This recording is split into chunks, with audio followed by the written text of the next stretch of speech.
Break के बाद दोबारा खुशामदीद। और यहाँ आपको एक ब्रेकिंग न्यूज से आगाह करते हैं। पीपल्स पार्टी के रहनुमा बाबर अवान से पार्टी ओहदा और तमाम मरात वापस लेने का फैसला कर लिया गया है। आपको एक बार फिर बताते हैं कि पीपल्स पार्टी के सीनियर नायब सदर बाबर अवान से पार्टी ओहदा और तमाम मरात वापस लेने का फैसला कर लिया गया है और सेक्रेटरी मालियात का ओहदा वापस लेने का नोटिफिकेशन भी 2 रोज़ में जारी कर दिया जाएगा। मजीद अपडेट लेते हैं अपने नुमाइंदे एजाज अहमद से, जो कि हमारे साथ टेलीफोन लाइन पर मौजूद हैं। जी एजाज, क्या तफसील है आपके पास इस बारे में? जी शहजाद, बाबर अवान जो कुछ अरसे से पार्टी से दूर होते जा रहे हैं, उन पर पार्टी के हवाले से पार्टी के तरह का ये कहना है कि मजीद बुरा वक्त आने वाला है और बाबर अवान से पार्टी के सेक्रेटरी मालियात का ओहदा भी वापस लिया जा रहा है। वो पहले पार्टी के सेक्रेटरी मालियात के साथ साथ सीनियर नायब सदर बनाए गए थे, लेकिन चंद हफ्ते कबल वो ओहदा भी वापस लिया जा चुका है और अब ये जो सेक्रेटरी मालियात का ओहदा है, ये पार्टी के लिए बहुत अहमियत का हामिल है। ये ओहदा भी उनसे वापस लिया जा रहा है और बताया गया है कि इस हवाले से नोटिफिकेशन अगले 2 रोज तक जारी कर दिया जाएगा। जबकि ये भी बताया गया है कि बाबर अवान के बारे में कि मुस्तकबिल के हवाले से और उनके सेनेट के टिकट के हवाले से फैसले के लिए पार्टी की सेंट्रल एग्जीक्यूटिव कमेटी का इजलास भी चंद रोज पे होगा, जिसमें उनको सेनेटर रखने या ना रखने का फैसला भी किया जाएगा। हमने इस हवाले से पार्टी जरा से ये पूछा था कि पार्टी उनके खिलाफ इस कदर ज्यादा सख्त इक़दाम पर क्यों तुल गई है और एक वक्त में वो जुल्फ़िकार अली भुट्टो केस के वकील भी थे और वज़ीर आज़म के वकील भी थे और सदर के वकील भी थे। तो अब ऐसा क्या हुआ है जिस पर उनके खिलाफ ये कार्रवाई की जा रही है, जिसके जवाब में पार्टी ज़राए का ये कहना है कि बाबर अवान ने गुज़िश्ता दिनों में न सिर्फ ऐवान सदर की कॉल वसूल करने से इनकार किया, वज़ीर आज़म का गवाह बनने से इनकार किया, बल्कि इस दौरान वो बाद अदालती शख्सियत से भी मुलाकातें कर चुके हैं और अपने आप को साफ करने की कोशिश वहाँ कर चुके हैं। जो पार्टी अपने दुरुस्त नहीं समझती कि बाबर अवान छुप कर इस तरह की मुलाकातें करें, जबकि ये भी कहा जा रहा है कि असलम गिल की शिकायत पर जो कमेटी कायम हुई थी, उनकी शिकस्त के असबाब का जायजा लेने के लिए, हालिया सेनेट इलेक्शन में उनके शिकस्त के असबाब का जायजा लेने के लिए उस कमेटी की जो फाइंडिंग आई है उसमें भी ये इंडिकेट किया गया है कि असलम गिल की शिकस्त के हवाले से भी बाबर अवान का कुछ न कुछ किरदार सामने आया था। इन्हीं वजूहात की बिना पर बाबर अवान के खिलाफ पार्टी ने कार्रवाई का फैसला किया है। जी शहजाद। अच्छा एजाज, जरा मुख्तसरन ये भी बताइएगा, क्योंकि बाबर अवान से जिस तरह से ओहदे वापस लिए जा रहे हैं, ऐसा लगता है कि उनका पार्टी में मुस्तकबिल मशकूक है, लेकिन क्या कोई उनकी हिमायत भी कर रहा है पार्टी में? कुछ ज़राए से मालूम हो सका? जी, अब तक तो कोई ऐसा शख्स नहीं मिला है पार्टी में जो उनकी हिमायत कर रहा हो, लेकिन चंद मुश्तरका दोस्त हैं जो पार्टी के बाहर हैं, उनकी ये कोशिश है कि ये मामला इतनी दूर तक न जाए और ऐवान सदर और बाबर अवान के दरमियान जो दूरियां हैं वो खत्म हो जाए। लेकिन पार्टी के अंदर इस वक्त जो सूरत हाल है उसमें फौरी तौर पर ये मुश्किल दिखाई देता है कि उनकी कोशिशें कामयाब हो सके। ताहम ये सियासत है और सियासत में कोई बात हतमी तौर पर नहीं कही जा सकती है।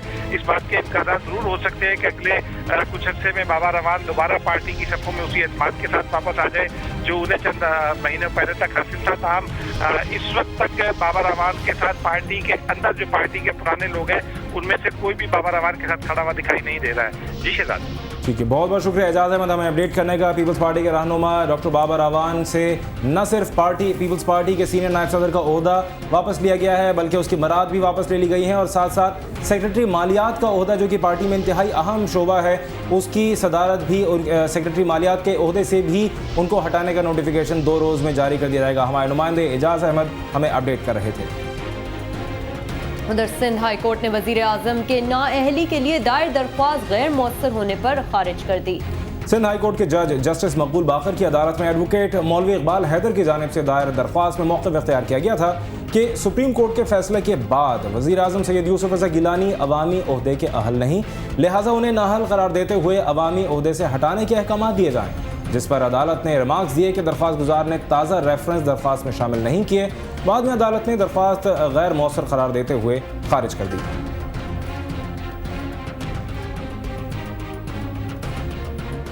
और यहाँ आपको एक और ब्रेकिंग न्यूज़ से आगाह करते हैं। मुल्तान में ज़िक्रिया यूनिवर्सिटी में 2 तलबा तंजीमों में तसादुम के बाद फायरिंग का तबादला जारी है। आपको एक बार फिर अपडेट करते हैं। मुल्तान में बहाउद्दीन ज़िक्रिया यूनिवर्सिटी में 2 तलबा तंजीमों में तसादुम के बाद फायरिंग का तबादला जारी है। अपडेट जानने की कोशिश करते हैं, इलाके की ताज़ा तरीन सूरत हाल क्या है वो भी आपको बताने की कोशिश करते हैं। ये मनाजिर आप अपनी टेलीविजन स्क्रीन पर देख सकते हैं, मुल्तान के गिरदोनवा के हैं, बहाउद्दीन ज़िक्रिया यूनिवर्सिटी के पास के, जहाँ तलबा तंजीमों में तसादुम हुआ है और फायरिंग का तबादला जारी है। इलाके में सख्त कशीदगी है और पुलिस एहलकार इस वक्त मौके पर मौजूद है। हमारे नुमाइंदे आमिर इकबाल हमारे साथ मौजूद हैं, उनसे बात करते हैं। जी आमिर, क्या अपडेट्स हैं आपके पास?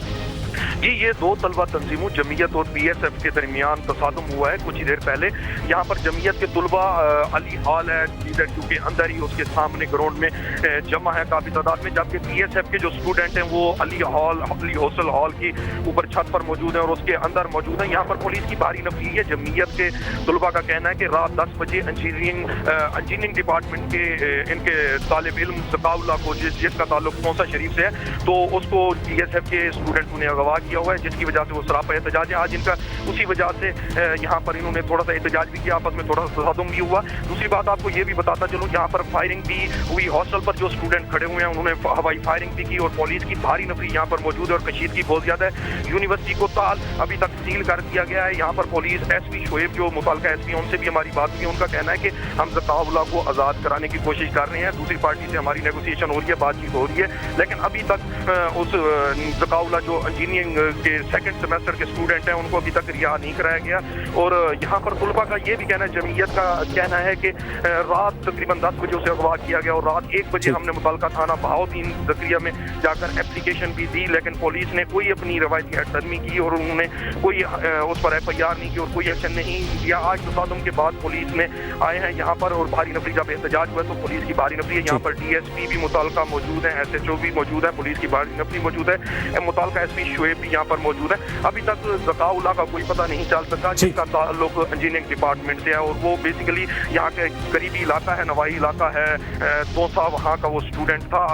ठीक है, बहुत शुक्रिया आमिर इकबाल, हम आपसे इस बारे में मजीद अपडेट्स भी लेते रहेंगे। मुल्तान में बहाउद्दीन ज़िक्रिया यूनिवर्सिटी में दो तलबा तंजीमों में तसादुम के बाद इलाके में सख्त फायरिंग हुई है और फायरिंग का तबादला हुआ है और तलबा तंजीमों में तसादुम के बाद पुलिस बहाउद्दीन ज़िक्रिया यूनिवर्सिटी पहुँच गई है। हमारे नुमाइंदे आमिर इकबाल हमें अपडेट कर रहे थे। सुप्रीम कोर्ट ने IG सिंध को जैकबाबाद से अगवा खातून की मुकम्मल रिपोर्ट 4 मई तक पेश करने का हुक्म दे दिया है। चीफ जस्टिस इफ्तिखार मोहम्मद चौधरी और जस्टिस आरिफ हुसैन खिलजी पर मुश्तमिल बेंच ने कराची रजिस्ट्री में जैकबाबाद से अगवा की गई खातून फजीलत के केस की समाअत करते हुए IG सिंध को हिदायत जारी की कि मज़कूरा केस की तमाम तर तफसील और मुकम्मल रिपोर्ट 4 मई तक पेश की जाए। चीफ जस्टिस के रूबरू अगवा की गई खातून फजीलत के अहल खाना ने कहा कि पुलिस की जानिब से बदनीयती पर मबनी चालान जमा कराया गया और फजीलत की बाजियाबी के लिए कोई कोशिश नहीं की गई।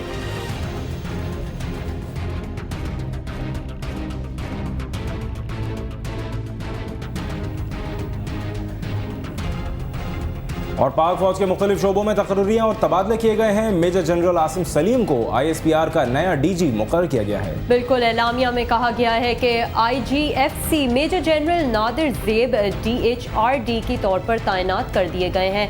इसी तरह मेजर जनरल मजहर जमील को vice chief of staff, major general Ghayur IGFC और मेजर जनरल सादिक अली को GOC आर्म्ड और कोर का तैनात कर दिया गया है।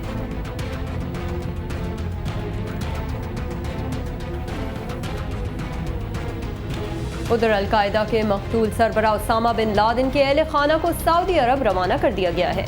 उसामा बिन लादेन के अहल खाना के 14 अफराद को खुसूसी तैयारी के जरिए इस्लामाबाद से सऊदी अरब के लिए रवाना कर दिया गया। रवाना होने वाले अफराद में उसामा बिन लादेन की 2 सऊदी और एक यमनी बेवा भी शामिल हैं।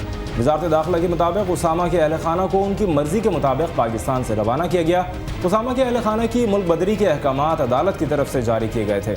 इससे कबल अहल खाना में शामिल तमाम अफराद को इस्लामाबाद के एक गेस्ट हाउस में रखकर उसे सब जेल करार दिया गया था।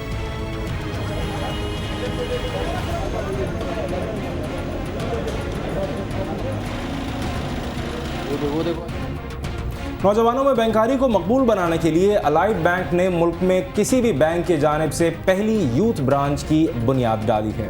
बिल्कुल, कराची में अलाइड बैंक यूथ ब्रांच के इफ्तिताह के मौके पर director Allied Bank Mohammad Waseem Mukhtiar का कहना था कि अलाइड बैंक की हमेशा से नौजवानों को बेहतर मौके फराहम करने की कोशिश रही है। यूथ ब्रांच खोलने का मकसद नौजवानों में बचत के रुझान को फरोग देना है। उन्होंने कहा कि अलाइड बैंक यूथ ब्रांच मुल्क में अपनी नौयत की पहली ब्रांच है। अभी ये ब्रांच सिर्फ कराची में खोली गई है, लेकिन कुछ ही अरसे में वो मुल्क के दीगर हिस्सों में भी यूथ ब्रांचेस खोलने का इरादा रखते हैं। हैं।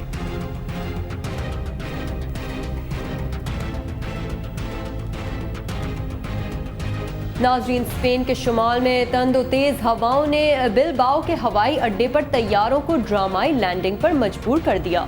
इंतहाई तेज हवाओं ने तैयारियों के कप्तानों की सलाहियतों का कड़ा इम्तिहान लिया। इस दौरान मौसम की खराबी के बायस लैंडिंग करने वाले तैयारे के मुसाफिर भी खौफजदा हो गए।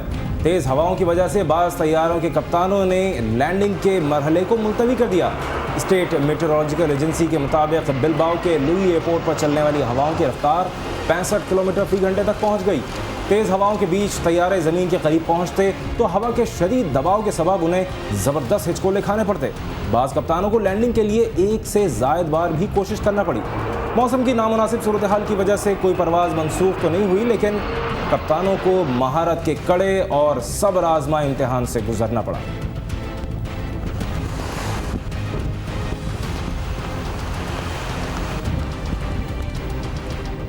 और यहाँ आपको एक ब्रेकिंग न्यूज़ से आगे करते हैं। मुस्लिम लीग नून के कायद मियां नवाज शरीफ कुछ देर में एक हंगामी प्रेस कॉन्फ्रेंस करेंगे। आपको एक बार फिर बताते हैं कि मुस्लिम लीग नून के कायद मियां नवाज शरीफ अब से कुछ देर में हंगामी प्रेस कॉन्फ्रेंस करने जा रहे हैं। हमारे नुमाइंदे वसीम मलिक हमारे साथ टेलीफोन लाइन पर मौजूद हैं, उनसे अपडेट लेते हैं। वसीम, इस हंगामी प्रेस कॉन्फ्रेंस की क्या जरूरत थी? क्या कोई खास इंकशाफ या कोई ऐलान करने जा रहे हैं मियां नवाज शरीफ? जी शहजाद, मियां मोहम्मद नवाज शरीफ आपसे कुछ ही देर बाद जो है वो एक हंगामी प्रेस कॉन्फ्रेंस कर रहे हैं और इस न्यूज़ कॉन्फ्रेंस का मकसद जो है आइंदा के लाहे अमल के हवाले से ऐलान करना है। मैं आपको शहजाद ये बताता चलूँ कि मियां मोहम्मद नवाज शरीफ ने मुस्लिम लीग नून की सेंट्रल एग्जीक्यूटिव कमेटी का इजलास भी 30 अप्रैल पीर के रोज जो है वो लाहौर में तलब किया हुआ है। और आज जो हंगामी प्रेस कॉन्फ्रेंस कर रहे हैं, जो सिनेरियो नया सामने आया है, जिसमें कि उन्होंने जब वज़ीर आज़म से इस्तीफे का मुतालबा किया था और PMLN की तरफ से ये भी कहा गया था कि अगर वो वज़ीर आज़म ऐवान में आएंगे तो हम उनको ज़बरदस्ती रोकेंगे, लेकिन जब वज़ीर आज़म ऐवान में आए तो वो वहाँ से वॉकआउट करके चले गए। और हो सकता है कि इसी हवाले से मियां नवाज शरीफ आइंदा कोई लाहे अमल का ऐलान करें या इस हवाले से कोई स्ट्रेटजी सामने लाए। जी शहजाद। वसीम मलिक हमारे नुमाइंदे हमें अपडेट कर रहे हैं। मुस्लिम लीग नून के कायद मियां नवाज शरीफ ने अब से कुछ देर में एक हंगामी प्रेस कॉन्फ्रेंस करने का ऐलान किया है। इस बारे में जैसे जैसे अपडेट्स आएंगे हम आपको आगाह करते रहेंगे। बहुत शुक्रिया वसीम मलिक हमें अपडेट करने का। और इसी के साथ CNBC तेज अख्ताम पजीर हुआ। मजीद खबरों और अपडेट्स के लिए आप विजिट कर सकते हैं हमारी वेबसाइट cnbcpakistan.com। ब्रेक के बाद हाजिर होंगे हेडलाइंस के साथ। देखते रहिए मेरी पहचान CNBC पाकिस्तान।